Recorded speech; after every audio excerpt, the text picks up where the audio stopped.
Here's aquarium update number 2. So I did some trimming today. I got some algae off, but it's still there on my Bucephalandra. And when I was doing research, it turns out that you're actually not supposed to introduce your Bucephalandra until your tank is almost or is fully cycled, which I didn't know when I was doing this. So oh well.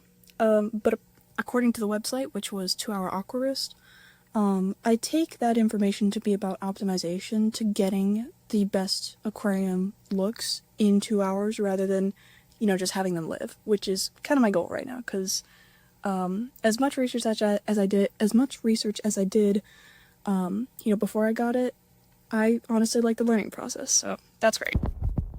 I also, as you can see, trimmed the 3rd leaf off of this guy, or I guess 4th, but that one's curling up, so I'm not sure if it's melting. Or what's going on with it yet, but I'll do that later. Because it was getting really soft, and that's not good, so I just cut it off. I also tried inspecting this guy, but he's so stuck in there. I think he got caught under the log, but he seems to be doing okay because his roots got bigger compared to yesterday. So yeah. And in other news, I've got some nitrates. Look at that. Whee! It's been 11 days. I think that's a pretty good time. And the reason I have nitrates right now is because the water comes with it. I'm not using distilled water. And everything else looks pretty good. I didn't get to trim anything else. Cryptocorin's fine. Lysomachia is doing fine. All these other Ludwigias are doing fine. My Echinodoros is doing fine. So I think it was pretty bad timing. I said yesterday these guys weren't turning green, and 2 of them are. But it's okay, because I'm not like worried about it, because it's just the color aspect. But yeah, like we'll see what happens with that, because the others are doing pretty fine. And you know what? As long as they're living, that's fine with me.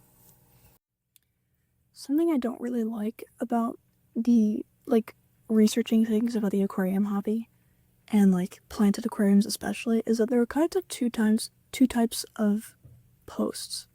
There's the first one made by people who actually know what they're talking about, but you have to really read the entire thing and really comb through it to make sure you're getting all the context right, because they'll say something and it might sound catastrophic, but it's actually not a big deal because it doesn't apply to you, because you thought the context was something else, but it's actually this thing. And then there's the second one, which is people who want to know what they're talking about, but actually don't know what they're talking about, and so they give out just totally wrong advice under, I guess the wrong context, but the context isn't really the piece that is wrong. It's just literally what they're saying, and giving warnings out and stuff about things that aren't a problem to the person who thought it was a problem. And those two things combined make it really hard to research about the hobby. As a really good example, I have Seiryu stones in my aquarium. When I did a cursory Google search, I had a lot of people saying they won't affect the pH of your aquarium very much, and I had a lot of people saying that it absolutely will and you should never use them. Well, I took the plunge and I got them anyway. And the aquarium store person that I talked to was like, yeah, it's not going to affect your aquarium very much. And so I was like, okay, I guess I'll trust this person who literally runs a store. And turns out, she was right. Probably if I took them out, I would notice a change. But right now it's my pH is sitting at a comfortable 7.6 to 7.8. And that just doesn't fall in line with what people were saying online. Now, my theory is that maybe they had something else wrong and attributed it to the stones unnecessarily. Maybe their water was just too basic, and it was reacting with the stone somehow and doing something. I don't know. But that's just one example, because I was trying to look up whether dosing fertilizer will increase the algal the biofilm population on my Bucephalandra. And I got a lot of conflicting answers. And honestly, I just dosed it anyway, because it seems to me that if it came about because of melt, then it should go away because it's healing. And one way to heal it, I guess faster, is by giving it fertilizer.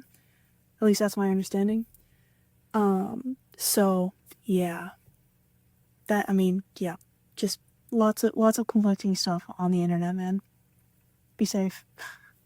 That's about it.